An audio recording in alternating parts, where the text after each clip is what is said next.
Today we are starting the Magic Treehouse book number 2, The Night at Dawn by Mary Pope Osborne.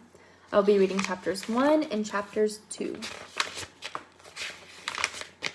Chapter 1, The Dark Woods. Jack couldn't sleep. He put his glasses on. He looked at the clock. 5:30. That's too early to get up. Yesterday so many strange things had happened. Now he was trying to figure them out. He turned on the nightlight. He picked up his notebook and he looked at the list he'd made before going to bed. Found the treehouse in the woods. Found lots of books in it. Pointed to a pteranodon picture in the book and made a wish. Went to the time of dinosaurs. Pointed to picture of Frog Creek Woods. Made a wish. Came home to Frog Creek. Jack pushed his glasses into place. Who was ever going to believe any of this? Not his mom, or his dad, or his third-grade teacher, Miss Watkins. Only his 7-year-old sister, Annie. She'd gone with him to the time of the dinosaurs.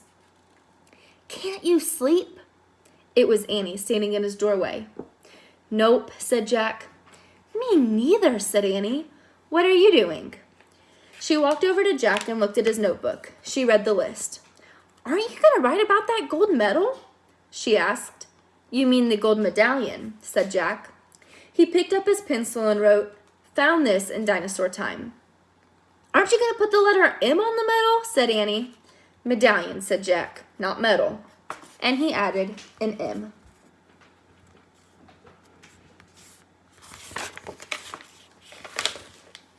"Aren't you going to write about the magic person?" said Annie. "We don't know for sure if there's a magic person," said Jack. "Well, someone built a treehouse in the woods, someone put the books in it, and someone lost a gold medal in dinosaur time." "It's a medallion," said Jack for the third time.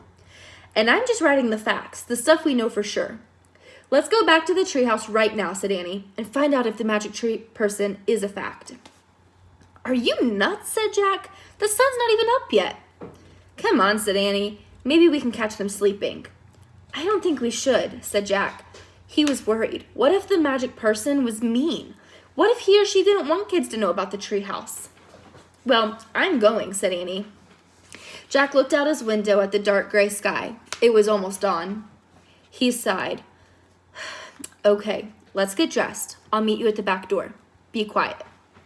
"Yay," whispered Annie. She tiptoed away as quietly as a mouse.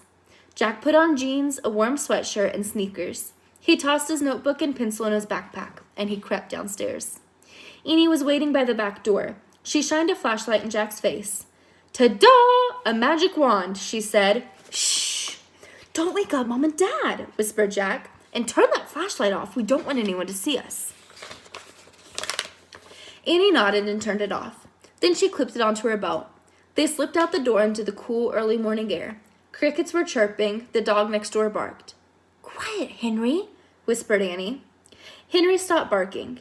Animals always seemed to do what Annie said. "Let's run," said Jack. They dashed across the dark, wet lawn and didn't stop until they reached the woods. "We need the flashlight now," said Jack. Annie took it off her belt and switched it on. Step by step, she and Jack walked between the trees. Jack held his breath.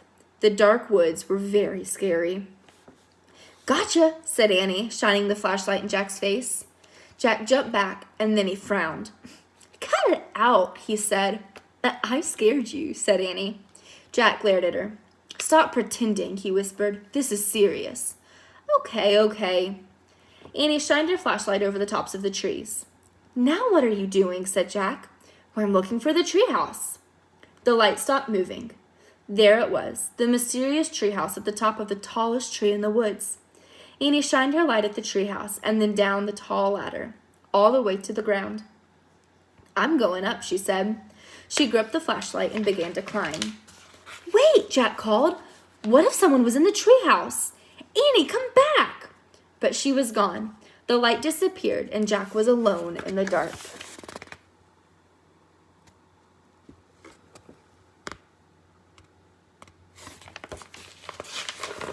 Chapter 2, Leaving Again. "No one's here," Annie shouted down. Jack thought about going home, and then he thought about all those books in the treehouse. He started up the ladder.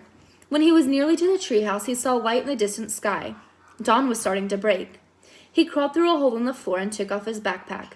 It was dark inside the treehouse. Annie was shining her flashlight on the books scattered about. "They're still here," she said.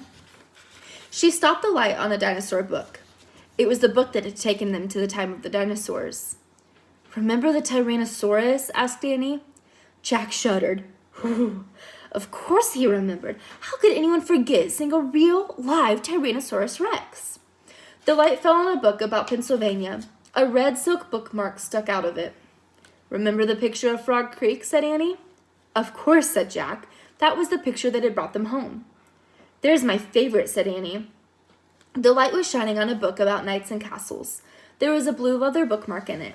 Annie turned to the page with the bookmark. There was a picture of a knight on a black horse. He was riding towards a castle.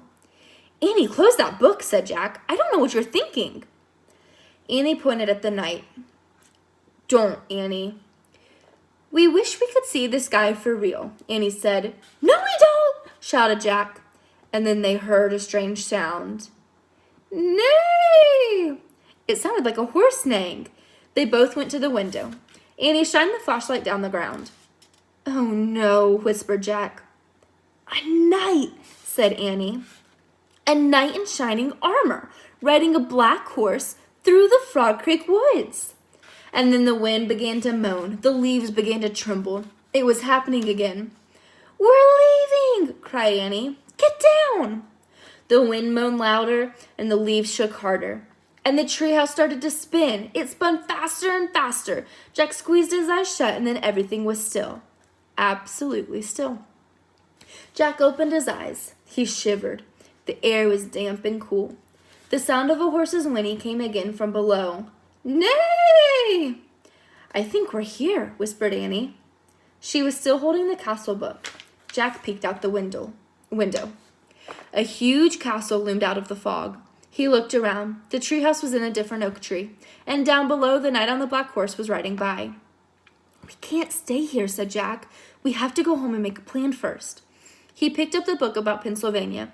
He opened it to the page with the red silk bookmark, and he pointed to the photograph of Frog Creek Woods. "I wish—" "No!" said Annie, and she yanked the book away from him. "Let's stay. I want to visit the castle." "You're nuts. We have to examine the situation," said Jack, "from the safety of our home." "Let's examine it here," said Annie. "Come on." He held out his hand. "Give it." Annie gave Jack the book. "Okay, you can go home, but I'm staying," she said, and she clipped the flashlight to her belt. "Wait," said Jack. "I'm going to take a peek, a teeny peek," she said, and she scooted down the ladder. Jack groaned. Ugh. Okay, she had won. He couldn't leave without her. Besides, he sort of wanted to take a peek himself. He put down the book about Pennsylvania. He dropped the castle book into his pack. He stepped onto the ladder and headed down into the cool, misty air.